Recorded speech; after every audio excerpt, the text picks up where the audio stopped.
Regulators! But you can't be any geek off the street. Gotta be handy with the steel, if you know what I mean. Earn your keep. You didn't mention kneecapping. Recap, instead of it being Mills, it's Billy Briz, a.k.a. Billy Briz DFS. We're going to go over UFC Vegas 119, talk about the highs, the lows, and talk about a little bit of some MMA news. First fight of the night was Shane Collins versus Tanzalovi. I didn't even think Shane Collins even really fought towards his optimal. Like, if I told one of the homies, go pull up a Shane Collins fight, probably not pulling up his UFC debut. It wasn't the prettiest performance, but he got the job done. We're able to cash a same-game parlay with him in the over. We talked about how all the fights finished on the White House card and about how that fight was destined to go the distance to start off this card. And then the second fight of the night, the live stream just started off hot fire. If you guys aren't here on Saturdays, make sure you guys hit the like, subscribe if you guys haven't already. We're hot fire on Saturday. Second fight of the night was Luana Santos, the pretty face of the card, and she definitely got the job done, got her at plus 100. We talked about it all week. All the boys liked it. I was the one that pulled the trigger on it. Hopefully somebody else did as well. Luana Santos was good money. I mean, she ran through Carol Rosa pretty easily, got her takedown, and would just stay in top position for the whole entire round. That was really the fight. The third fight of the night, though, was probably my highlight of the night, just as a viewing perspective.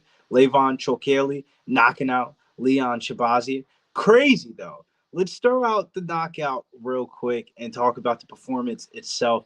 Leon Shabazian looked like he never struck before a day in his life. Bro took 2 leg kicks, got knocked out 30 seconds later. Shouts to Levon Chokeli. Made a quick splash inside the UFC. We cashed, I believe, round 1 knockout on Bet365 plus 125. That was a squad ride on the live stream. And I also had the Fanatics prop with the knockout minus 140 as well. So that was good money there. This upcoming one, though, this is where it all came crashing down. Vegas, we had a good night, but Vegas kept the parlays. Michael Aswell losing to Gaston Bolanos. Michael Aswell, stock down on Michael Aswell. 1 and 2 in the UFC, didn't really make too much about it. He was the youngest fighter of the card, and he just showed a lot of holes in his game against Gaston Bolanos. It felt like a fight where if he struck on the feet for 15 minutes, it was going to be a close fight, and it wasn't even really a close fight. It was Gaston Bolanos' fight to lose if it was kept it on the feet. Michael Aswell had to mix in the grappling. The grappling just wasn't there for him at that night. Joshua Vance and cage side as well. So 4-ounce MMA, Michael Aswell breaks the streak of their little streak that they had going on in that gym. Next fight, though, it wouldn't be a Mitch Raposo fight if it didn't go to split decision. Mitch Raposo versus Alan Nascimento. This wasn't advertised as a banger, and it was not a banger at all. I thought Mitch Raposo fought the perfect fight that he had to fight. Negate all the grappling and just go out there and just run on your bike for 15 minutes and hope you threw enough strikes. And that's exactly what happened. I don't know why I switched this pick later on in the week. I don't know why I got cold feet. It was more of a price tag thing. It was like Alan Nascimento all week was minus 200, minus 210. That line ended up coming down to minus 154 right before the fight started. So I thought it was low enough for me to get in, but I should have went with my first read, which was Mitch Raposo was going to dog out a greasy decision, and boy, did he do that. Next fight, though, Bae Mosqueda versus Melissa Mullins. This is where shit started getting popping again on the live stream. Bae Mosqueda looked like all the goods in that one. However, though, I will say Melissa Mullins came out hot fire, kind of knew that she wasn't a bad fighter. Like, usually when you see somebody at minus 800 and then the fighter coming back on the other side, you would think that fighter would be shitty. But Melissa Mullins definitely had skills. She displayed her skills, but as soon as that fight hit the ground, Bay Mosquito showed that there is levels in the grappling and was able to get a submission arm bar after being taken down in that one. So that was a good win for us. We ended up cashing round one sub plus 290, I think it was. And then we ended up cashing inside the distance. That was my biggest play of the weekend, was Bay Mosquito inside the distance at minus 180. Even grabbed it at minus 210 before the fight started. It was a play that I was really confident in. Didn't look like it in the first 30 seconds, but it got there. Next one, though, this was probably the biggest upset of not only the card, but the year. Kevin Boras upsets Andre Lima. This fight goes the distance. Andre Lima didn't really look too hot at weigh-ins, and it definitely showed in this fight that he had some problems in the preparation because Kevin Boras went out there and he fought a Kevin Boras fight, to be honest with you. Kevin Boras has fought a pretty high level of competition. I mean, his losses in the UFC, Alexandra Costa, Joshua Van, Sue Mudd, Emmanuel Rodriguez, was Andre Lima of that same silk?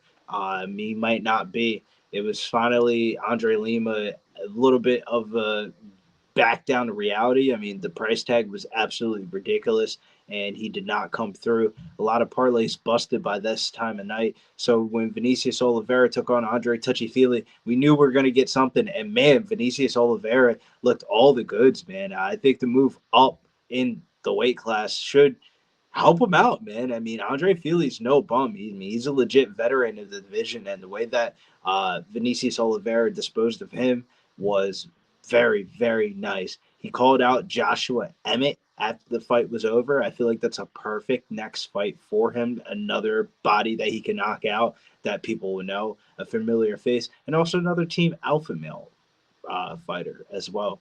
You might call him the team alpha male killer here at this weight class. Next fight, though, Magomedov taking on Bags of Ryan, and this is where we saw that modified twister. It looked weird, but as soon as I saw it, I knew it, man. I mean, almost kind of similar to how Kulabau finished Melsick Bags of Ryan. I mean, as soon as the fight hit the ground, it looked like the kid never wrestled a day in his life.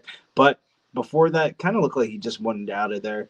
The UFC might be done with the Bags of Ryan business, but they're all in on the Magomedov business. He looked like all the goods. But you know who looked like all the goods as well?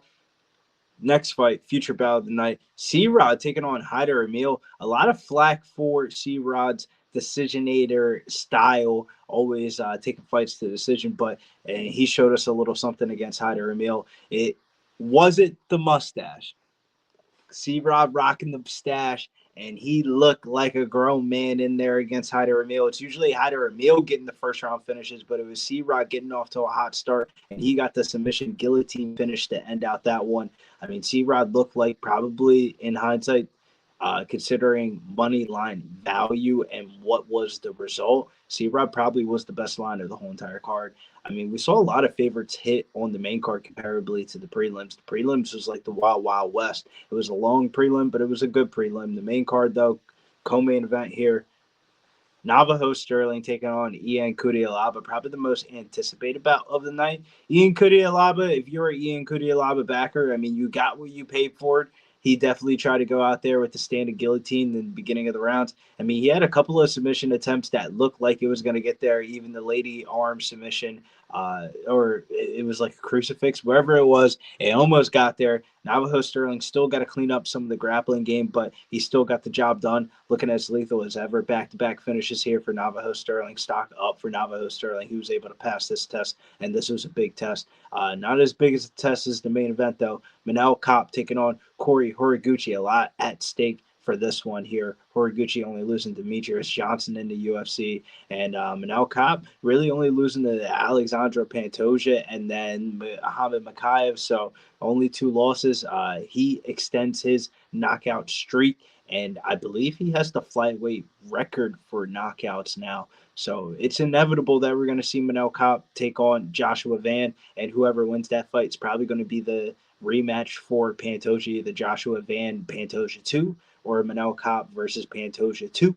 And I would be all there for it. I mean, Manel Kape fought through the fire, and that one against Horiguchi showed that he was the more mature fighter, eventually getting the knockout there in round 3, and it looked like it wasn't going to happen for a second. I mean, live lines were at minus 400 for Horiguchi before Manel Kape found that knockout. But that was UFC Vegas 119. If you like the recap, it was a little bit of a speedy recap, but make sure you guys hit the like, subscribe here at Pub Sports MMA. We got a huge week ahead of us. It's your boy, Billy Briz, DFS. Make sure you follow me over at Getting Bills over on X, as the kids call it nowadays.